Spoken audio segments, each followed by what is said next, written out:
Boa noite, meu nome é João Max e eu sou da equipe da Feira de Matemática e a gente vai dar o tema aqui de o Nordeste na pandemia. Eu vou fazer aqui uma introdução falando sobre a pandemia no mundo. Não é novidade que a gente está aí nessa pandemia faz bastante tempo, esse vírus aí que impactou o mundo, mas eu vou falar aqui algumas coisas que talvez nem todo mundo saiba. A Organização Mundial da Saúde, a OMS, ela declarou que o mundo está na nova pandemia, vive em uma pandemia do coronavírus, isso já não é muita novidade.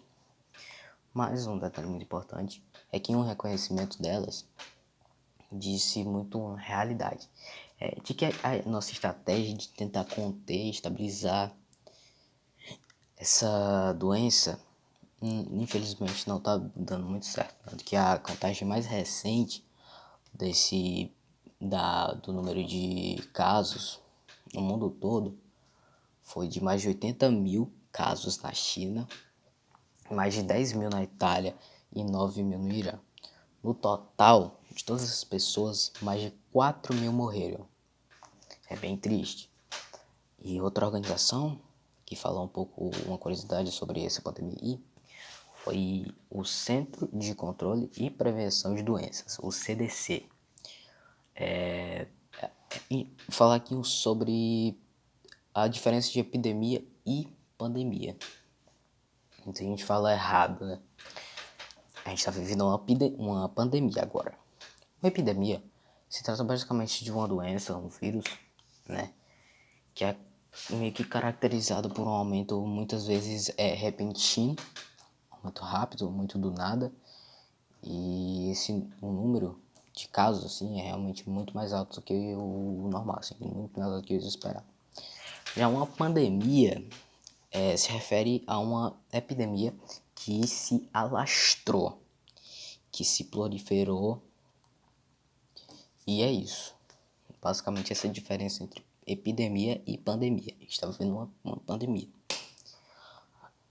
Uma coisa que um infectologista do Hospital Albert Einstein falou, o Hélio Baixa, uma coisa muito importante, o nosso momento agora é de reforçar as nossas estruturas de cuidado, as nossas estruturas de saúde. Basicamente a gente tem que se preparar para atender esses pacientes mais vulneráveis, como esses idosos aí, pessoas com mais de 75 anos e algumas pessoas que também têm doenças crônicas, né? É importante isso. Mas acho que a coisa mais importante que eu posso falar aqui sobre a pandemia é sobre o pânico. A gente acho que, a coisa que mais impactou as pessoas, que mais deixou as pessoas assustadas e com medo, não foi nem o fato da doença estar aí, e o fato de que ela existe. Foi mais a surpresa, foi mais o impacto do momento. As pessoas agora sabem que elas podem pegar um vírus e ter a taxa de morrer, basicamente. Mas é muito importante lembrar que, por mais que essas pessoas que sejam mais vulneráveis, como esses idosos, ou essas pessoas com doenças cardíacas, renais e a diabetes também, é importante lembrar também que a grande maioria das pessoas, elas se sentem doentes, elas têm seus sintomas, só que elas conseguem se recuperar bem rápido, né? Elas se recuperam rápido e sem muita dificuldade. Coronavírus, as autoridades tomaram uma série de atitudes para não causar um colapso, né, podemos dizer assim. E o isolamento da população é uma orientação para que todos fiquem em casa, né? para que não evitem, e aqui é para que evitem ao máximo não sair de casa.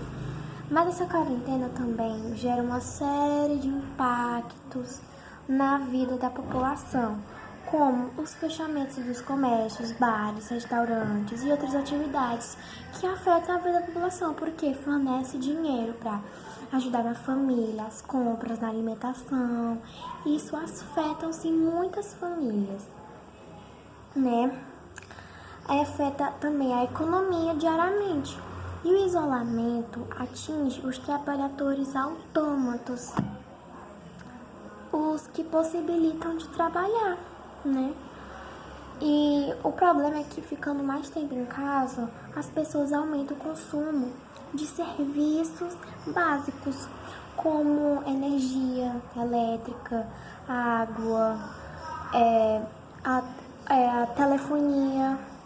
E, né, para evitar a corte desses serviços básicos, é minimizar os danos do isolamento. O governo tem adotado uma série de medidas. No último domingo, dia 22, por exemplo, o governo Camilo Santana, quase esqueci o nome dele, anunciou a isenção da tarifa, certo? E a assessoria da agência reguladora do estado do Ceará também informou que estão aguardando do governo do estado a adoção de medidas a fim de minimizar, né, os danos da crise, os danos, né, para a população não ter nenhuma crise. E a ARCE, que é a ARCE,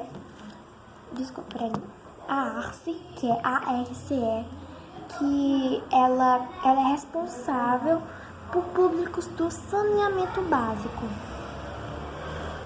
pela regulação dos serviços públicos do saneamento básico e energia, como a energia elétrica, transporte rodoviário, intermunicipal e o gás natural canalizado. E agora eu vou falar um pouco quantas pessoas perderam os empregos nessa pandemia. E foi muitas pessoas que perderam o emprego nessa pandemia, não foi pouca nem muita pessoa. Foi muita pessoa mesmo, gente. Porque só deixaram acontecer poucos trabalhos que não vão prejudicar, como deixar abertos supermercados, padarias, farmácia, principalmente para comprar alguma coisa. E agora que nesses últimos meses da pandemia, mais de cerca de 3 milhões de pessoas ficaram desempregados. E com isso, né, nessa pandemia, nessas pessoas que ficaram desocupadas no país, chegou a mais de ser 3,7 na quarta semana de julho, atingindo 12,9 milhões de pessoas. Os dados fazem parte da edição da Ciencial da PNAD, Covid-19, divulgada na sexta-feira pelo IBGE. E o levantamento analisou a semana de 19 a 25 de julho e revelou que no período o número de desempregados aumentou 4%, o que representa 550 milhões de pessoas. E mais a comparação da semana anterior com o da de maio, que era um contingente de 13,3 milhões de pessoas, né?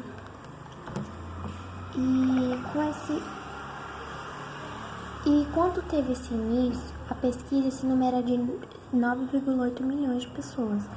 E a taxa de participação na força do trabalho ficou em 55,3 na 4ª de julho. Que resultado considerando estável, tanto em relação à semana anterior quanto a comparação, né, da de maio, como eu falei. O mesmo aconteceu com a população fora da força de trabalho, da força do trabalho,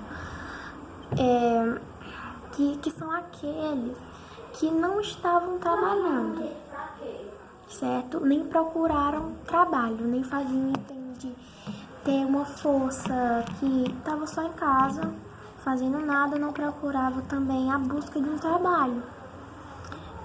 E o número somou de 76 milhões de pessoas, o que mostra a estabilidade em ambas as bases de comparação das anteriores. Né? E a coordenadora da pesquisa, Marília Lúcia Vieira, observava que, apesar de dar alta os indicadores do mercado de trabalho, não auxiliaram muito com as exerções da taxa da informalidade. Ainda segundo a pesquisa, cerca de 18,5 milhões de pessoas estava à procura de vaga de emprego, porque estava desempregada. E a justificativa levou que, por conta da pandemia, ou a falta de ocupação da localidade que moravam, ou moravam em um lugar ruim, ou por causa da pandemia mesmo. E a PNDA, Covid-19, é uma versão de pesquisa nacional por amostra de domicílios. E agora eu vou falar um pouco quantas as pessoas que conseguiram emprego nesses últimos meses de pandemia. Segundo o detalhamento de órgão de controle do Estado, é responsável pela quantia de 721 milhões de pessoas, e há 184 prefeituras com 441 milhões. E a capital se concentra a maior população e a maior quantidade de pessoas da população, a maior quantidade de óbitos, certo? E pelo Covid-19. E agora eu vou falar um pouco, né, quantas pessoas não conseguiram trabalho. E o Ceará contratou 250 milhões de pessoas entre os municípios. E Fortaleza foi o que teve que lidar mais com o crescimento dos casos do Covid-19. E os valores, no entanto, são referentes dos contratados firmados, que já estavam, e a não o valor dos repassados pelos gestores públicos. Segundo o secretário de controle externo dos Carlos Nascimento, do painel informa o que foi publicitado pelas gestões públicas. Então é isso. Eu espero que vocês tenham entendido o que eu tinha falado. E uma palavra. Tudo isso é importante. E eu espero que vocês fiquem em casa como eu estou. Já está ficando chato, mas é isso. Um beijo e obrigada. Boa tarde, eu sou a Nicole Souza Costa e hoje eu vou falar um pouco sobre o número de mortos, curados e infectados pela pandemia no Nordeste. No Brasil, a pandemia da Covid-19 tem sido severa nos estados das regiões mais pobres como o Nordeste. A falta de políticas nacionais para o controle da pandemia levou as autoridades estaduais e municipais a implementarem medidas de saúde pública. Os dados coletados foram sumarizados na forma de tabela e gráficos. Foi realizada a análise pelo método qualitativo de comparação controlado entre os diferentes estados do Nordeste. A tabela 1 mostra os principais aspectos da pandemia da Covid-19 nos 9 estados da região até o dia 21 de 7 de 2020. Essa é a tabela 1. Onde foi observada a menor diferença entre o primeiro e o 50º, entre o primeiro e o 100º caso, foi o Maranhão. A maior incidência dos estados da Covid-19 foi registrada em Sergipe. Esse estudo mostra que os estados das regiões mais pobres como o Nordeste. A falta de políticas nacionais para o controle da pandemia levou as autoridades estaduais e municipais a implementarem medidas de saúde pública. Os dados coletados foram sumarizados na forma de tabela e gráficos. Foi realizada a análise pelo método qualitativo de comparação controlado entre os diferentes estados do Nordeste. A tabela 1 mostra os principais aspectos da pandemia da Covid-19 nos 9 estados da região até o dia 21 de 7 de 2020. Essa é a tabela 1. Onde foi observada a menor diferença entre o primeiro e o 50º, entre o primeiro e o 100º caso, foi o Maranhão. A maior incidência dos estados da Covid-19 foi registrada em Sergipe. Esse estudo mostra que o Covid-19 tem um impacto na região Nordeste, de forma muito severa. A falta de liderança do governo em formular uma resposta nacional levou o governo dos estados e administrações a tomarem em suas mãos as medidas para mitigar. Bom, vou explicar como é feita a média móvel de casos da Covid-19. No dia 1º de agosto, o estado do Rio de Janeiro registrou 1.718 novos casos de Covid-19. Já no dia 2, o número de novas infecções caiu para 12. Quem olhasse esses dados isoladamente poderia comemorar que a transmissão da doença teve enorme queda. Dias depois, porém, viria um susto. O boletim divulgado pela Secretaria de Estado da Saúde no dia 5 trouxe 3.700 novos casos. A oscilação nos registros de novos casos se repete semanalmente, explica o pesquisador Américo Cunha, professor do Instituto de Matemática e Estatística da Universidade do Estado do Rio de Janeiro e integrante da equipe que alimenta o portal Covid-19, Observatório Fluminense.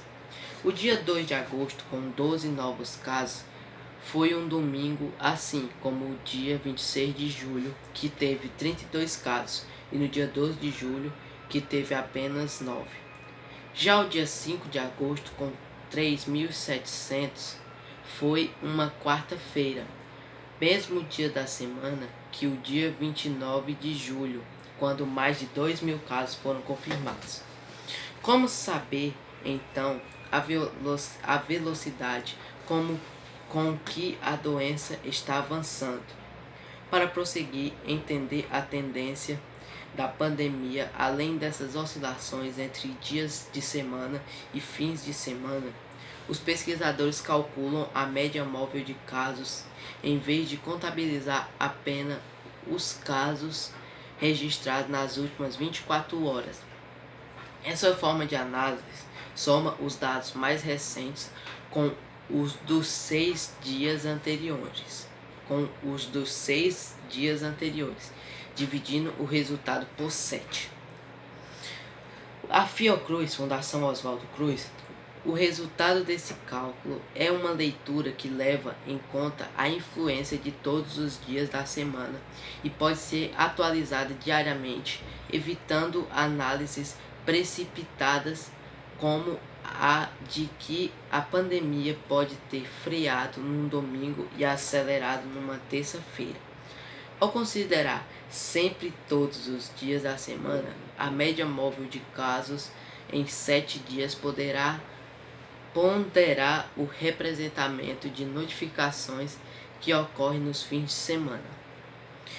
A irregularidade no processo de aquisição desses dados faz com que eles sejam muito oscilatórios, que eles desçam todo fim de semana e subam todo início de semana, independentemente se você está tendo queda ou não no número total de casos, explica o pesquisador Américo Cunha.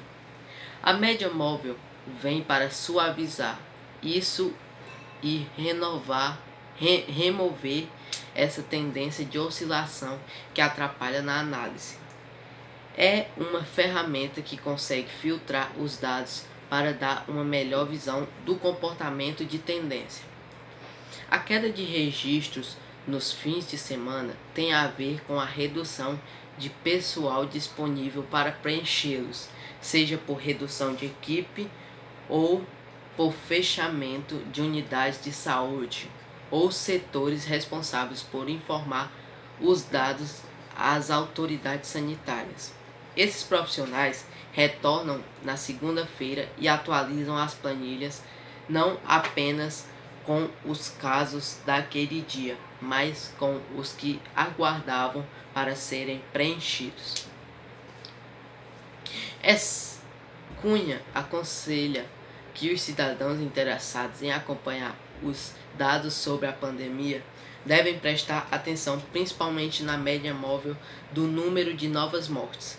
O número de mortes é sempre mais confiável, porque a subnotificação das medidas é consideravelmente menor. A média móvel do número de mortes é o indicador mais confiável. Recomenda o pesquisador, que explica que mesmo com atraso, o número de mortes da doença tende a ser conhecido. Exceto um indigente ou uma morte violenta, toda morte vai ser registrada em algum momento pela família ou pelas autoridades. Em algum momento, pode ser em 2 dias ou em 90 dias.